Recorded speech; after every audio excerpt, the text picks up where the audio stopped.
Hey guys, what's up? Welcome back here to today's edition of The Fishing Teacher, and really appreciate you guys coming by the channel to watch the video and spend some time with me.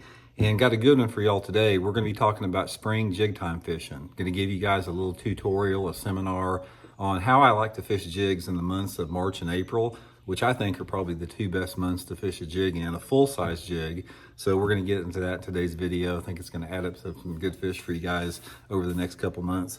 Also, guys, just two quick housekeeping tips I'd like to remind you of. Please, if you guys haven't considered, please hit that subscribe button here to The Fishing Teacher. Good way to support the channel. And also, please check out my Solar Bat Signature Series sunglasses. We've got a sale running on right now. 30% off of any of my Signature Series glasses, including prescription lenses. So I'll put the Solar Bat link in the description. And also, guys, we got my Fish the Moment lake map breakdowns up at the Fish the Moment website. I'll link that into the description too if you guys want to check out some of my lake map breakdowns on your favorite lake. So really appreciate that. Okay, they bite jigs, bass bite jigs all year long, but in terms of how I like to fish a jig, a full-size jig, which is my Blaukat throwback jig we're going to be talking about here, in and around some type of cover, it's my favorite time of year to fish it. I fish all types of jigs, football head jigs, finesse jigs. By the way, I'm in the process of designing a finesse jig with Cumberland Pro Lures. It should be out, within the next month or so. But I love fishing a full-size jig in March and April. This is the time of year you want to use a big jig.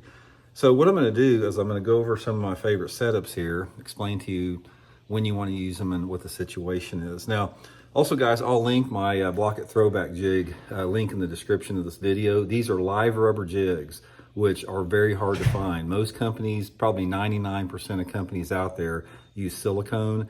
The reason they don't use live rubber is it's very labor intensive. You have to hand tie it with twine or rubber. But guys, there's not a better material for bass fishing than a live rubber jig. It's got so much more action than silicone. And the live rubber, the flatness of it, it puts out a different look and glow in the water than silicone. So I highly prefer live rubber over silicone for jig fishing. And like I said, I'll put my Tackle Warehouse link in the description if you guys want to pick up a few of my throwback jigs. So I'm going to go over 3 or 4 of my favorite combos for springtime fishing. Sort of tell you when they work good and what situations that I use them in.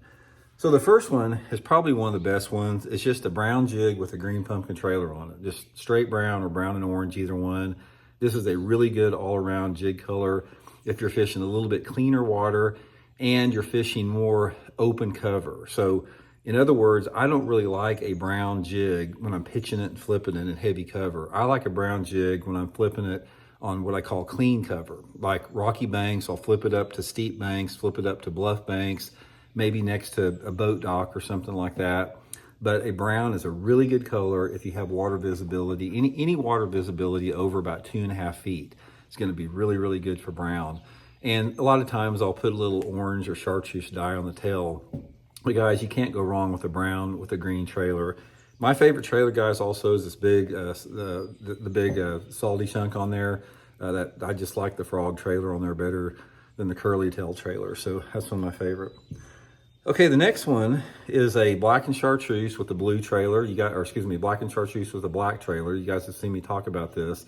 This is my dirty water color. So if I'm fishing a situation where the water visibility is under 12 inches, and especially if it's a cloudy day, then I've got the black and chartreuse on. One of the jig tips I learned from some jig masters 50 years ago was if it's raining or cloudy, put you on a jig that's got chartreuse in it, and it works. So dirty water, low light conditions, black and chartreuse with the black chunk is going to work really good. And another thing I found is if you can get the fish to bite a sharp black and chartreuse jig, they're generally larger bass. And there's a specific window when these work. So dirty water, low light conditions. Now the next one is probably the most popular. It's the old black and blue with the blue chunk. Probably the most popular jig color. Works in a diversity of water clarities. It also works in dirty water, just like the black and chartreuse does. But how I choose between a black and chartreuse and a black and blue, if that water visibility is under a foot, is the sunlight conditions. If it's sunny out or partly cloudy and I got dirty water, I'm going with black and blue. It's cloudy, I got the black and chartreuse, but the black and blue is a really good heavy cover penetration color. So if I'm flipping flooded cover, thick bushes, gnarly cover, grass beds, reeds, cattails. Black and blue is really, really good color. I've caught them, guys, into 4-foot clarity before. Really, black and blue jig will work in about any water clarity under any situation, but you can't go wrong with black and blue. It's a really, really good color. And finally, guys, one of my personal favorites over the past year, ever since we came out with this color with Cumberland Pro Lures, is my green with chartreuse. The green jig with chartreuse with the green pumpkin trailer on it, guys. I probably caught more on this color than any other color that we make through my throwback jigs. So definitely try this. This is another stained water color. The chartreuse makes it appealing in dirty water, but the green pumpkin on it also makes it appealing in a little bit cleaner water. So the green pumpkin chartreuse is a good color for anything under like 2-foot visibility. Really be really good. And also, guys, this is, for whatever reason, this is a really good color around docks. If you have some off-colored water and the fish are biting jigs, try this color around some boat docks. But that's just a few generic tips. Another tip I'll give you guys on jig fishing is go with heavy line. Now, heavy line is not going to take away any strikes that you get, but I like to use 20 to 25 pound test Seaguar and VizX line because the way it makes it fall. And also, it allows me to get that fish out of heavy cover. It's an invisible line. I don't really use braid that much. The fluorocarbon is really what I like to use for flipping and pitching. But that's just some good advice I'll give you guys there. So anyway, hope it helps y'all out. We'll talk later.